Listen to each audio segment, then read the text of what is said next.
Segundo bloque en marcha de Interior Futbolero. Y aquí vamos a mostrarles cronológicamente por orden lo que viene ocurriendo en esta etapa decisiva del Argentino A. Porque se está jugando entre semana, porque se está jugando días fuera de lo programado por el fixture apretado que tiene esta categoría, lamentablemente en etapa decisiva, con mucho viaje y con tanto en juego. Y hubo que cerrar primero aquellas semifinales que presentábamos en el programa pasado, Diego. Sí, la CAI con Juventud Unida de San Luis y Guaraní Antonio Franco con Tiro Federal. Eso es lo que vamos a repasar justamente ahora. Los partidos fueron en Posadas, donde Guaraní, por supuesto, tenía que aprovechar la ventaja que había obtenido en Rosario, y también la CAI en Comodoro estaba obligado a dar la vuelta a la historia ante el equipo puntano.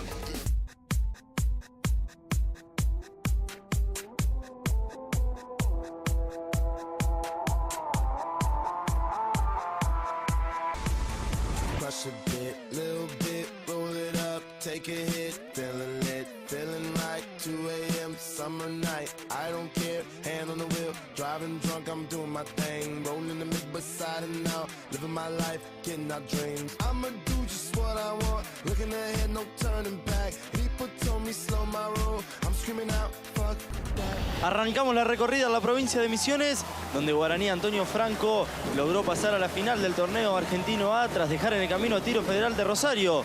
Recordamos que en la ida había ganado el equipo de la Franja por 2-1 y contemplaba la ventaja deportiva. Luego terminó cayendo y más allá de eso pasó a la final. Ahí vemos el gran recibimiento que tuvo el equipo local ante 10.000 personas, según nos confirmaban los medios de aquella ciudad, que se acercaron al estadio para ver el gran partido, uno clave y que además terminó siendo muy emotivo. Ya pasamos a lo que tiene que ver con lo futbolístico, porque iba a llegar ese golazo a los 6 minutos de la primera mitad de Maximiliano Sbrum. Sacaba ese derechazo que se metía en el ángulo del arquero de Guaraní, que nada podía hacer. El festejo de Tiro Federal porque quería clasificarse, pero iba a tener que sufrir porque en esa no llegaba a dejarla adentro el jugador Narese, que se iba a perder tras la asistencia de Barinaga. Después la fiesta seguía en las tribunas, pero el partido tenía que continuar. Y nos vamos al complemento, donde este centro iba a estar también muy cerca al cabezazo, apenas arriba del travesaño. Se volvía a salvar Tiro Federal, el equipo rosarino que, como decíamos, seguía sufriendo. Iba a tratar de responder, caían en el área, no era falta, llegaban por detrás y tras esa serie de rebotes aparecía Brian López para concretar el 2-0. Parecía que la clasificación se la llevaba a Tiro, quería ser el gran protagonista de la noche de Misiones, pero más allá de los festejos iba a terminar con las manos vacías, porque esa pelota en el área llegan para empujarla, después no pueden, se salvaba y volvía a avisar el equipo de Guaraní Antonio Franco, que estaba muy cerca, ya se lo había perdido en 3 oportunidades contando la reciente, y sobre la media hora iba a llegar el gol tan esperado, el golazo, mejor dicho, de Ramiro Pereira, que se acomodaba y la terminaba metiendo bien arriba para dejar sin opción alguna al arquero visitante. Así empezaba a encaminar la clasificación Guaraní Antonio Franco, que sufrió, iba perdiendo 2-1 y terminó quedándose con la clasificación a la final del torneo Argentino A. Sufría también por ese cabezazo en el travesaño, pero con el pitazo final y la clasificación de Guaraní Antonio Franco a la final. El fútbol es así y por suerte Guaraní tiene jugadores con carácter. Lo dijimos siempre. Y por ahí muchos dijeron que con carácter no se podía llegar a las finales y quedó demostrado que sí, que con carácter y ayudado por el fútbol. El segundo tiempo creo que con la entrada de Ceballos y Mauro tuvimos mucho más fútbol, estuvo más atento el equipo, presionamos más, atrás definimos más las marcas y creo que ahí se fundamentó lo que fue el gol que nos sirvió para clasificar. En la otra semifinal, que tuvo a la CAI de Comodoro Rivadavia y Juventud Unida de San Luis como los protagonistas principales, que se jugó en el sur de nuestro país, vamos para ver el primer gol del partido, porque iba a llegar a los 23 de la primera etapa. Aprovechaba Marcelo Castellano para aparecer por el segundo palo, derrotaba al arquero del Azurro y decía que el equipo puntano empezaba a acariciar la última instancia de la tercera división del fútbol argentino para meterse a pelear justamente contra Guaraní Antonio Franco por uno de los ascensos. Recordamos que el equipo de Juventud Unida hace 6 partidos que no pierde, mientras que la CAI, de los 4 que disputó la serie de playoffs, cayó en 2 oportunidades. Pero en el complemento Lacay se iba a mantener con chances porque aparecía ese tiro de esquina, el cabezazo pega en la cabeza de Laureano Tombolini, termina haciendo gol en propia puerta. Lo cierto es que terminaron sin sacarse diferencias, igualando en un tanto por bando entre Lacay y Juventud Unida de San Luis.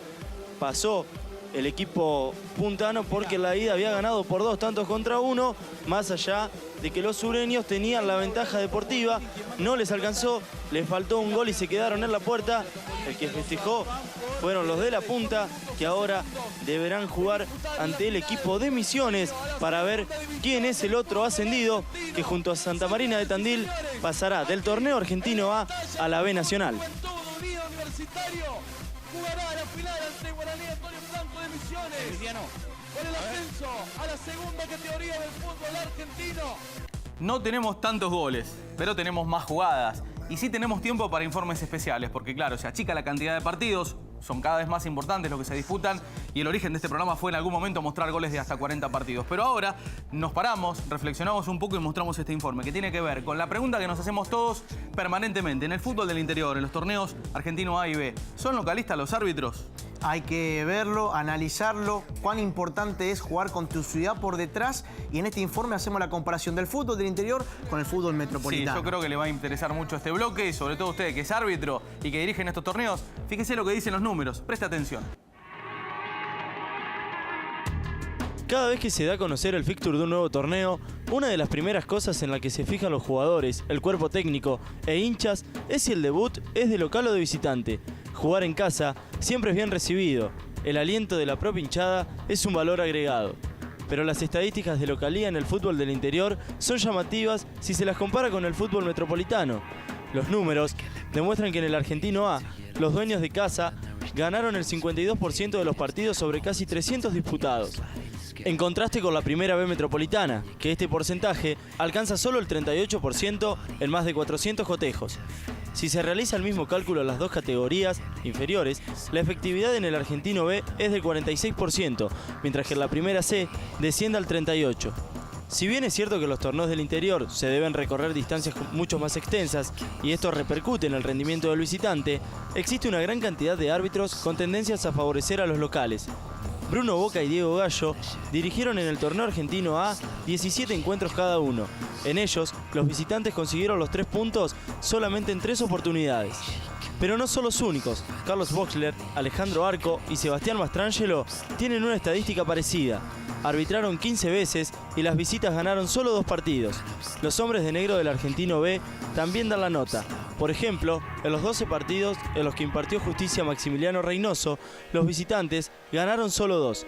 La tendencia se mantiene en Juan Pablo Lagoria, con un solo triunfo en 11. Ante todo esto, Gustavo Fernández, el vicepresidente de Altos Hornos Zapla, apuntó directamente a Osvaldo Preciosa, el Interior Futbolero Radio. El reclamo fue por su arbitraje en el duelo ante Gimnasia y Esgrima de Mendoza. Cabe destacar que este referí dirigió 9 partidos, con 6 victorias para los locales y solo 2 para los visitantes. La conducta que tuvo ese árbitro, la verdad, una vergüenza. Cómo dirigió, cómo dejó que peguen a jugadores nuestros. Si bien era un partido muy disputado físicamente por los jugadores, en todo momento condicionarnos con tarjeta amarilla. ¿Influyó en el resultado?